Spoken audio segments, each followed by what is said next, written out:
प्रयागराज व इलाहाबाद हाईकोर्ट में राष्ट्रपति ने इन परियोजनाओं का शिलान्यास किया। राष्ट्रपति कोविंद ने इलाहाबाद उच्च न्यायालय में उत्तर प्रदेश राष्ट्रीय कानून विश्वविद्यालय, मल्टी लेवल पार्किंग और एडवोकेट चैम्बर का शिलान्यास किया।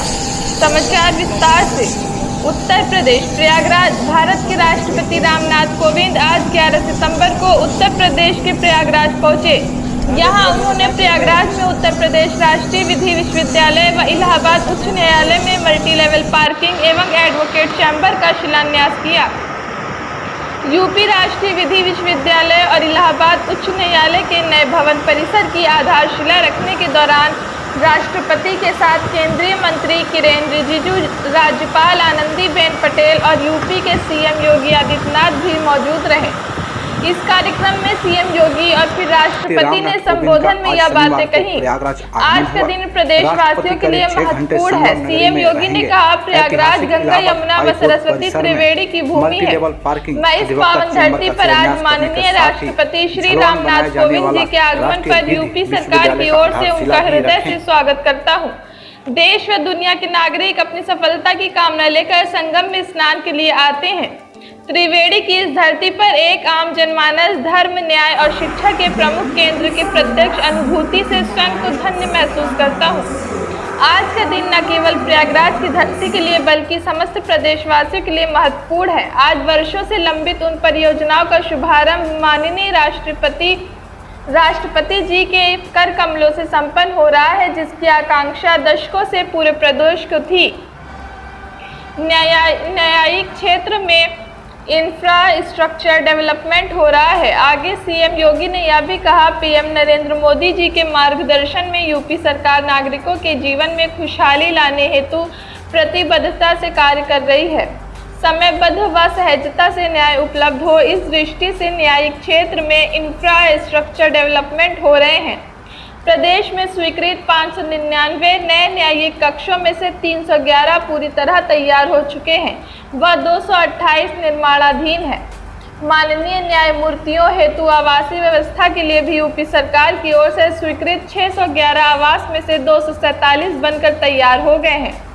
न्यायपालिका के इतिहास में आज सबसे सर्वाधिक संख्या है। तो वहीं इस अवसर पर राष्ट्रपति रामनाथ कोविंद ने अपने संबोधन में कहा, मुझे इलाहाबाद हाईकोर्ट में उत्तर प्रदेश राष्ट्रीय कानून विश्वविद्यालय, मल्टी लेवल पार्किंग व एडवोकेट चैम्बर का शिलान्यास करके प्रसन्नता हो रही है।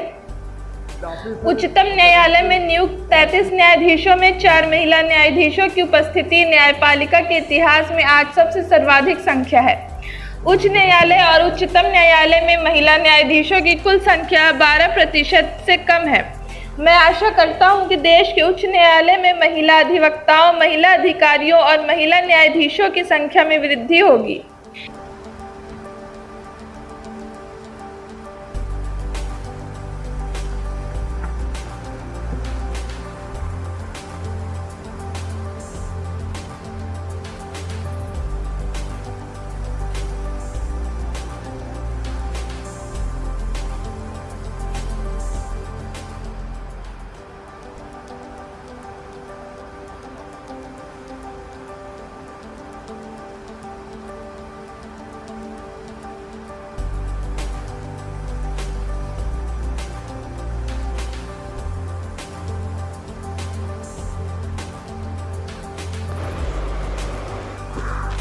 यूपी के सीएम योगी आदित्यनाथ ने कहा कि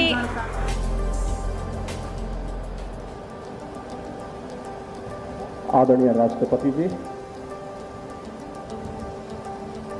उत्तर प्रदेश की माननीय राज्यपाल श्रीमती आनंदीबेन पटेल जी, भारत के माननीय मुख्य न्यायाधिपति न्यायमूर्ति एन.वी. रमन्ना जी, भारत सरकार के कानून एवं न्याय मंत्री माननीय किरेन रिजिजू जी, माननीय सर्वोच्च न्यायालय के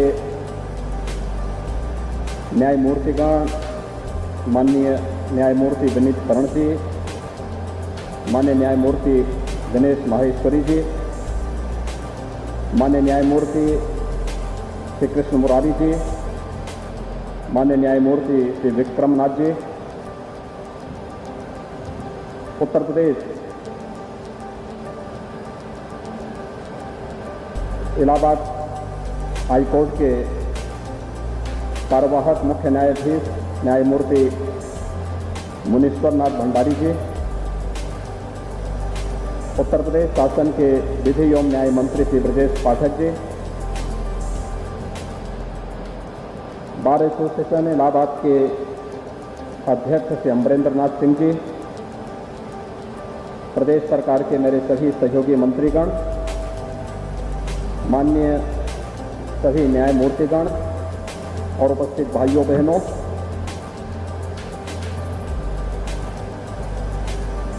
प्रयागराज की इस पावन धरती पर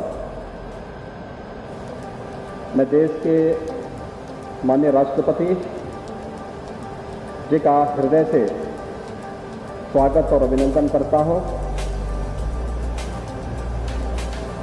प्रयागराज की धरती गंगा, यमुना और सरस्वती की त्रिवेणी की भूमि है।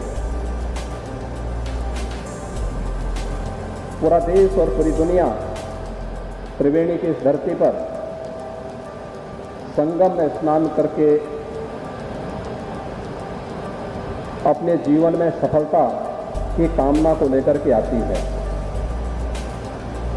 लेकिन एक आम जनमानस त्रिवेणी की इस धरती पर धर्म, न्याय और शिक्षा के इस प्रमुख केंद्र से प्रत्यक्ष अनुभूति पाकर के भी अपने आप को धन्य महसूस करता है।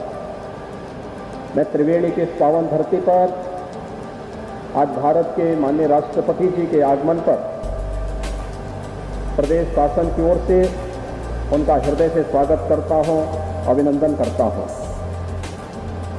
आज के इस समारोह में प्रदेश की माननीय राज्यपाल और प्रदेश के अभिभावक स्वरूपा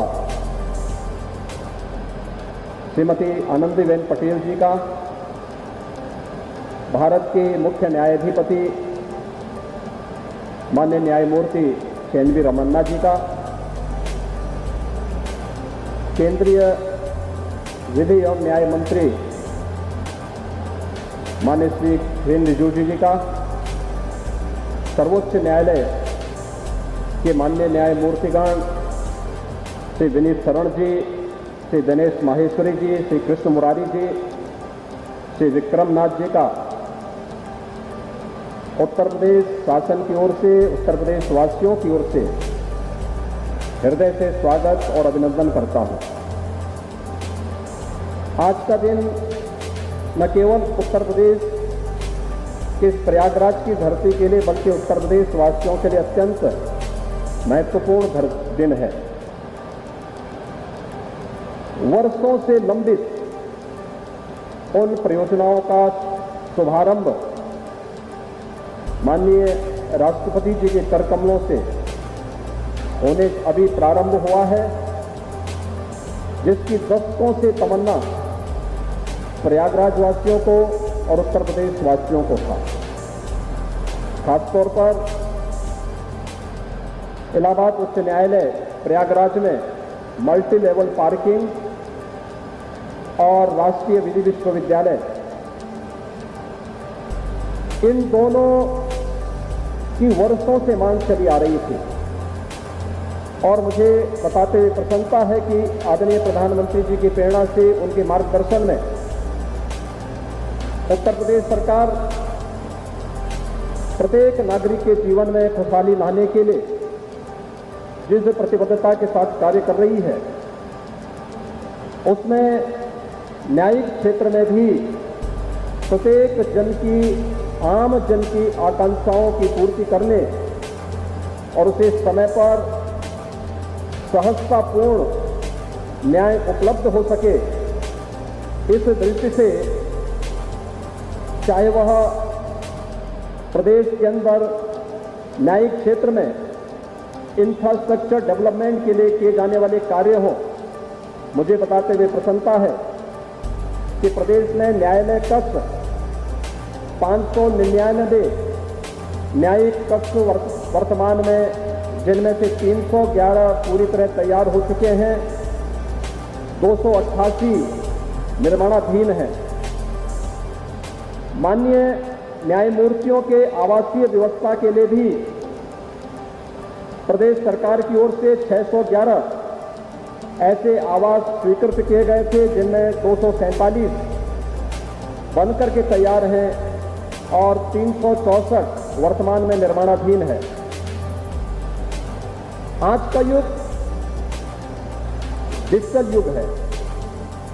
कोरोना महामारी के दौरान हम लोगों ने तकनीक के इस महत्व को समझा है। आम जन को दी जाने वाली सुविधा हो या फिर सहजता और सरलता के साथ उन्हें न्याय उपलब्ध कराने के लिए हम तकनीक का उपयोग किस रूप में कर सकते हैं, ये हम सब ने डिजिटल हियरिंग के माध्यम से, ऑनलाइन दी जाने वाली उन सुविधाओं के माध्यम से महसूस किया है। और प्रदेश सरकार ने अधीनस्थ न्यायालयों में डिजिटाइजेशन के लिए लगभग 70 करोड़ रुपए स्वीकृत किए हैं।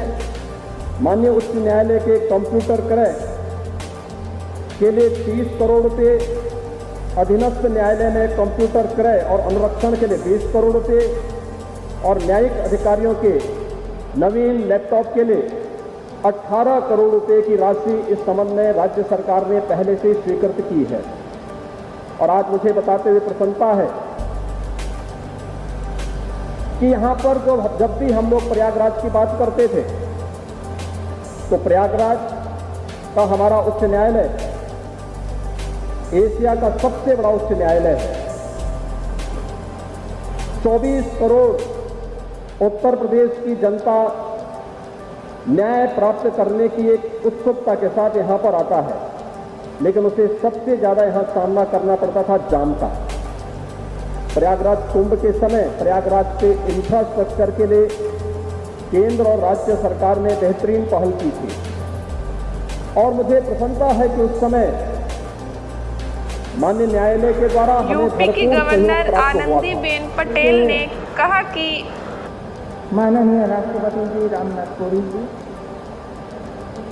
माननीय मुख्य न्यायाधीश जस्टिस एन.वी. रमन्ना जी, उत्तर प्रदेश के माननीय मुख्यमंत्री योगी आदित्यनाथ जी, माननीय केंद्रीय कानून एवं न्याय मंत्री श्री किरण रिजिजू जी, सुप्रीम कोर्ट के माननीय न्यायाधीश श्री विनीत शरण जी, सुप्रीम कोर्ट के माननीय न्यायाधीश श्री दिनेश माहेश्वरी जी, सुप्रीम कोर्ट के माननीय न्यायाधीश श्री कृष्ण मुरारी जी, सुप्रीम कोर्ट के माननीय न्यायाधीश श्री विक्रमनाथ जी, हाईकोर्ट इलाहाबाद के माननीय मुख्य न्यायाधीश जस्टिस एन.वी. भंडारी जी, इलाहाबाद हाईकोर्ट बार एसोसिएशन के अध्यक्ष अमरनाथ सिंह जी, उपस्थित सभी न्यायाधीशगण, अधिवक्तागण, देवियों और सज्जन। उत्तर प्रदेश के नेशनल लॉ यूनिवर्सिटी एवं नवीन भवन इलाहाबाद हाईकोर्ट के शिलान्यास कार्यक्रम में देश के माननीय राष्ट्रपति श्री रामनाथ कोविंद जी एवं देश की प्रथम कोविंद जी माननीय धार्मिक एवं आध्यात्मिक नगरी प्रयागराज की पावन भूमि पर मैं हार्दिक स्वागत व अभिनंदन करती हूँ। यह हम सभी प्रदेशवासियों के लिए सौभाग्य की बात है कि अभी पिछले 28 अगस्त को माननीय राष्ट्रपति जी ने गोरखपुर में उत्तर प्रदेश के प्रथम आयुष विश्वविद्यालय की आधारशिला रखी थी और आज यहाँ Uttar Pradesh national law university और इलाहाबाद हाईकोर्ट के नवीन भवन का शिलान्यास कर रहे हैं। यह उनका उत्तर प्रदेश के प्रति लगाव ही है जो उन्हें यह बार बार आने की प्रेरणा देता है। यह प्रदेश माननीय राष्ट्रपति महोदय जी के जन्मस्थली भी है, इसलिए इसके विकास के प्रति उनका लगाव स्वाभाविक है। श्री रामनाथ कोविंद जी राजनीति में आने से पहले सर्वोच्च न्यायालय में वकील और राजनीति में आने के बाद आपने विधि एवं न्याय संसदीय समिति के सदस्य के रूप में कार्य किया। आप न्यायिक प्रशासन के विद्वान हैं और आपके कर कमलों से Uttar Pradesh national law university की स्थापना का शिलान्यास होना गर्व की बात है। मैं देश के माननीय मुख्य न्यायाधीश श्री एन वी रमन्ना जी का भी संगम नगरी प्रयागराज में हार्दिक स्वागत एवं अभिनंदन करती हूँ और उनके प्रति आभार व्यक्त करती हूँ कि आपने अपने बहुमूल्य समय में कुछ क्षण यहाँ आने के लिए निकाला। उत्तर प्रदेश के प्रयागराज जनपद को प्राचीन काल से ही ज्ञान नगरी के रूप में जाना जाता है। यह गंगा, यमुना और सरस्वती के पावन तट पर ज्ञान और बुद्धि प्राप्त करने की कामना की जाती है। यह सुखद आश्चर्य है कि इस नगर की सड़कों पर भी किताबें मिलती हैं। शायद ही ऐसी कोई गली होगी जहाँ सड़कें किताबों से भरी न मिले। यह इस ज्ञान नगरी की विशेषता रही है। यहाँ तक कानूनी शिक्षा का संबंध है तो यह सामाजिक न्याय को बढ़ावा देने में महत्वपूर्ण भूमिका निभाता है। हमारे देश में परंपरागत रूप से कानूनी शिक्षा गैर विशिष्ट कॉलेजों के माध्यम से दी जाती है, जो अन्य स्नातकों की तरह कानून की डिग्री प्रदान करते हैं, लेकिन इनके पास छात्रों को प्रशिक्षण देने के लिए समुचित ढांचा और उचित क्षमता नहीं होती। कानूनी शिक्षा की गुणवत्ता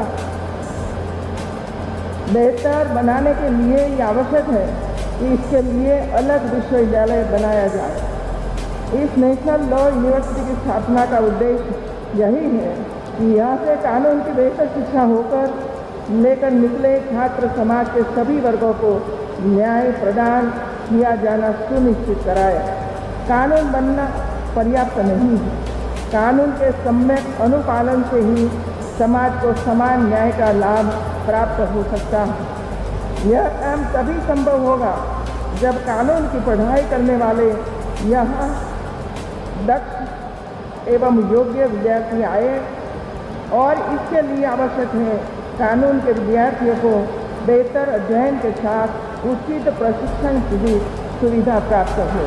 भारत के महामहिम राष्ट्रपति रामनाथ कोविंद ने कहा कि आयोजित इस समारोह में प्रमुख रूप से उपस्थित राज्यपाल श्रीमती आनंदीबेन पटेल जी, भारत के मुख्य न्यायाधीश श्री एन वी रमन्ना जी, मुख्यमंत्री श्री योगी आदित्यनाथ जी, केंद्रीय विधि मंत्री श्री किरण रिजिजू जी, उच्चतम न्यायालय के न्यायाधीशगण justice Vineet Saran ji, justice Dinesh Maheshwari ji, justice Krishna Murari ji, justice Vikramnath ji, Allahabad उच्च न्यायालय के मुख्य न्यायाधीश एवं अन्य न्यायाधीशगण, Allahabad high court bar association के अध्यक्ष श्री अमरेंद्र नाथ सिंह जी, उपस्थित अधिवक्तागण तथा अधिकारीगण, गणमान्य अतिथियों, देवी और सज्जनों, उत्तर प्रदेश राष्ट्रीय विधि विश्वविद्यालय प्रयागराज एवं इस परिसर में विभिन्न सुविधाओं से युक्त एडवोकेट का चैम्बर, पार्किंग स्थल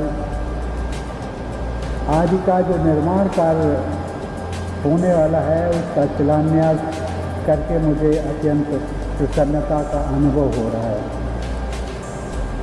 सचमुच में ये दोनों ही कार्य न्याय प्रदान करने संबंधी व्यवस्था के विकास की दिशा में सराहनीय प्रयास है। हम सब लोग जानते हैं कि विधि, शिक्षण और न्याय प्रणाली में व्यापक सुधारों के लिए भारत की न्यायपालिका तथा केंद्र और राज्य सरकारों द्वारा मिलकर निरंतर प्रयास किए जा रहे हैं।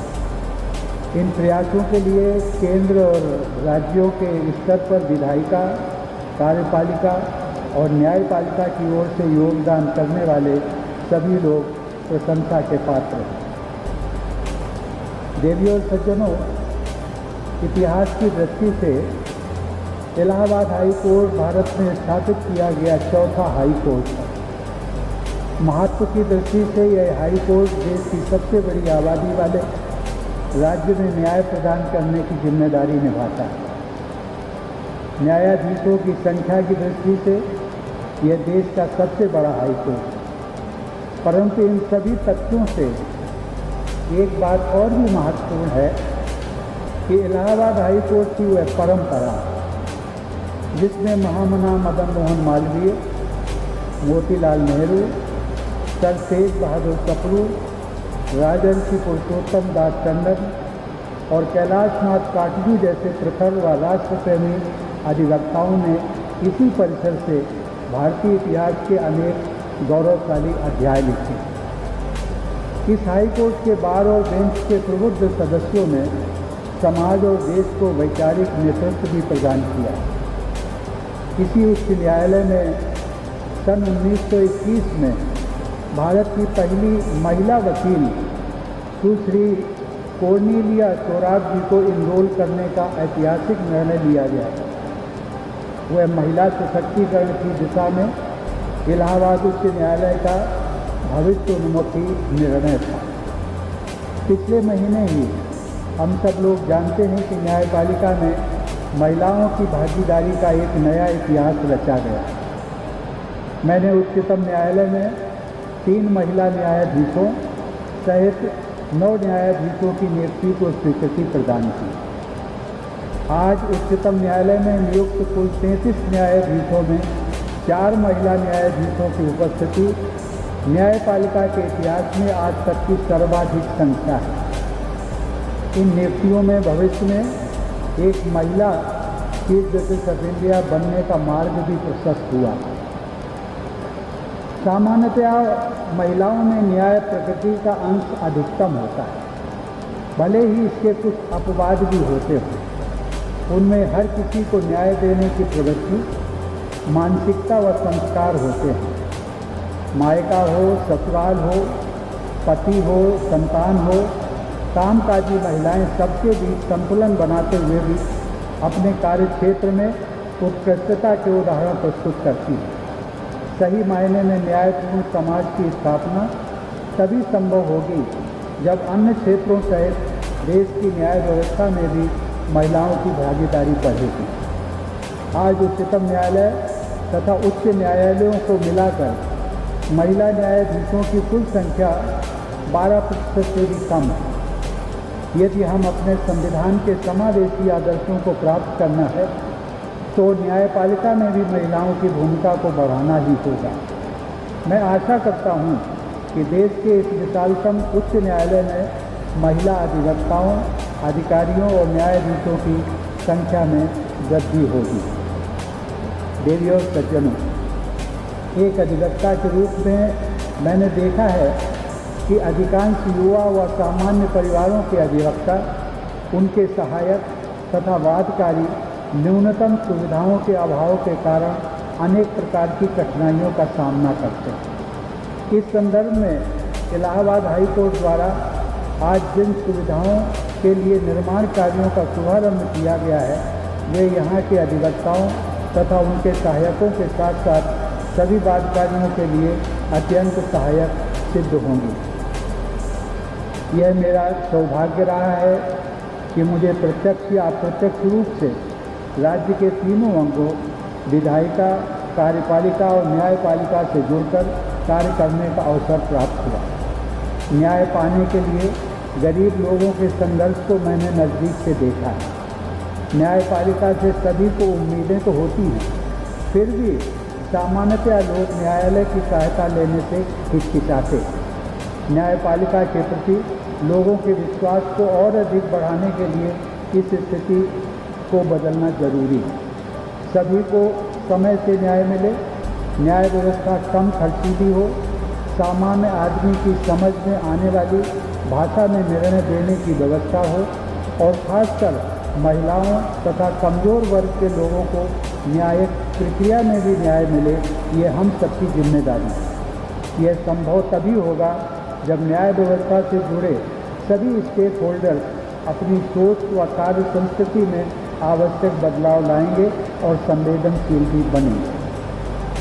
देवियों और सज्जनों, विधि के समक्ष समता प्रदान करने वाले संविधान के अनुच्छेद 14 तथा जीवन और व्यक्तिगत स्वतंत्रता को सुनिश्चित करने वाले अनुच्छेद 21 के तहत सभी नागरिकों का यह मूलभूत अधिकार है कि न्याय उनकी पहुंच में हो।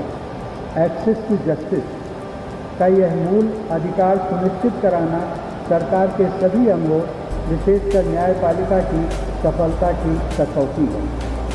जन साधारण में न्यायपालिका के प्रति विश्वास और उत्साह को बढ़ाने के लिए लंबित मामलों के निस्तारण में तेजी लाने से लेकर सबऑर्डिनेट जुडिशरी की दक्षता बढ़ाने तक कई पहलुओं पर अनवरत प्रयासरत रहना समय की मांग है। सबऑर्डिनेट जुडिशरी के लिए पर्याप्त सुविधाओं की व्यवस्था कराने, जजों की नियुक्ति द्वारा वर्किंग जजों की संख्या में समुचित वृद्धि करने तथा बजट के प्रावधानों के अनुरूप पर्याप्त संसाधन उपलब्ध कराने से हमारी न्याय प्रक्रिया को और मजबूत आधार मिलेगा। मुझे विश्वास है कि देश का सबसे बड़ा उच्च न्यायालय राज्य सरकार के सहयोग से ऐसे सभी क्षेत्रों में अनुकरणीय उदाहरण प्रस्तुत करेगा। देवियों और सज्जनों, प्रयागराज की एक प्रमुख पहचान शिक्षा के केंद्र के रूप में रही है। इलाहाबाद हाईकोर्ट की महत्वपूर्ण भूमिका तथा शिक्षा के केंद्र के रूप में प्रयागराज की प्रतिष्ठा को देखते हुए इस विधि विश्वविद्यालय के लिए प्रयागराज ही सर्वोत्तम स्थान चुना गया है। विधि विश्वविद्यालय हेतु जमीन उपलब्ध कराने के लिए मैं इलाहाबाद हाईकोर्ट के मुख्य न्यायाधीश तथा उनकी पूरी टीम की सराहना करता हूँ। राज्यपाल महोदया के मार्गदर्शन तथा मुख्यमंत्री जी के सक्रिय निर्देशन में हो रही प्रगति के लिए मैं उन्हें और उनकी टीम को हार्दिक साधुवाद और बधाई देता हूँ। कानून का शासन यानी रूल ऑफ लॉ पर आधारित व्यवस्था को सुदृढ़ बनाने के लिए गुणवत्तापूर्ण लीगल एजुकेशन का महत्वपूर्ण योगदान होता है। नॉलेज इकॉनमी के इस युग में हमारे देश में नॉलेज सुपर पावर बनने की महत्वाकांक्षा नीति को कार्य रूप दिया जा रहा है। इसी संदर्भ में उत्तर प्रदेश राष्ट्रीय विधि विश्वविद्यालय प्रयागराज के निर्माण तथा विकास को आगे बढ़ाना चाहिए। विश्व स्तरीय विधि शिक्षा हमारे समाज और देश की प्राथमिकताओं में से एक है। राष्ट्रीय विधि विश्वविद्यालय में कक्षा 12 के बाद ही हमारे किशोर और युवा दाखिला लेते हैं, जैसा कि इंजीनियरिंग और मेडिकल संस्थानों में पहले से ही होता रहा है। ऐसे बच्चे स्कूल स्तर पर ही कानून के क्षेत्र को अपना कैरियर बनाने में उत्साहित होते हैं। ऐसे उत्साही विद्यार्थियों ने विधि जगत में अपनी अच्छी साख बनाई है, परंतु ये आवश्यक है कि विधि शिक्षण के सभी संस्थानों में गुणवत्तापूर्ण शिक्षा पर जोर दिया जाए। किसी भी संस्थान के लिए आरंभ में ही सभी पद्धतियों को सुविचारित रूप से स्थापित करना अपेक्षाकृत सरल होता है। व्यवस्था के निर्मित हो जाने के बाद उसमें सुधार करने की प्रक्रिया जटिल होती जाती है। इसलिए मैं चाहूँगा कि इस विधि विश्वविद्यालय के आरंभ से ही विश्व के सर्वश्रेष्ठ विधि विश्वविद्यालयों की पद्धतियों और प्रणालियों का अध्ययन करके श्रेष्ठतम व्यवस्थाओं को अपनाया जाए। इस विश्वविद्यालय में शुरू से ही छात्राओं और शिक्षिकाओं के समान प्रतिनिधित्व पर भी जोर दिया जाना चाहिए। आधुनिक सुविधाओं के निर्माण, विद्यार्थियों के चयन, अध्यापकों की नियुक्ति, पाठ्यक्रम के निर्धारण, पेडागॉजी की शैलियों के चयन आदि सभी आयामों में विश्व की श्रेष्ठतम पद्धतियों को कार्यान्वित करके एक विश्व स्तरीय संस्थान का निर्माण करना चाहिए। देवियों और सज्जनों, कानून को सामाजिक और आर्थिक प्रगति व बदलाव के माध्यम के रूप में देखा जाना चाहिए।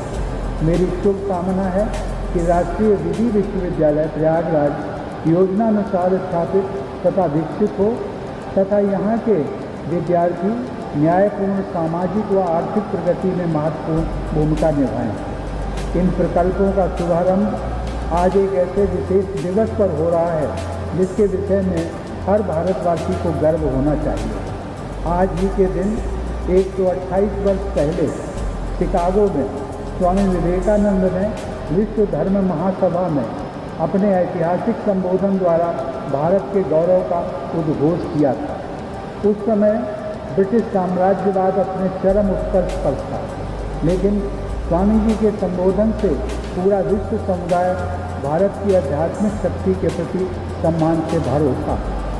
स्वामी जी ने हर प्रकार की धर्मांधता और उत्पीड़न के समापन की आशा व्यक्त करते हुए भारत की न्याय, समानता व करुणा पर आधारित संस्कृति तथा सहिष्णुता का संदेश पूरी मानवता तक पहुंचाया था। यदि विश्व समुदाय ने वर्ष 1893 में स्वामी विवेकानंद के 9/11 के सहिष्णुता के संदेश को पूर्ण रूप से स्वीकार कर लिया होता तो शायद अमेरिका में वर्ष 2000 के 9/11 का मानवता विरोधी भीषण अपराध न हुआ होता। आत्मविश्वास, आत्मगौरव और देश अभिमान का जो आदर्श स्वामी विवेकानंद ने 11 सितंबर 1893 को विश्व समुदाय के सम्मुख रखा था, उसी पर चलते हुए मुझे विश्वास है कि हमारी युवा पीढ़ी भारत को 21वीं सदी के विश्व में शीर्षस्थ स्थान दिलाएगी। इस उद्देश्य की प्राप्ति में भारतीय न्यायपालिका को भी अपनी महती भूमिका रेखांकित करनी होगी। मैं एक बार पुनः इलाहाबाद हाई कोर्ट के बार व बेंच के सभी सदस्यों को रिपोर्टर उज्ज्वला नाथ, अल जजीरा न्यूज़, प्रयागराज।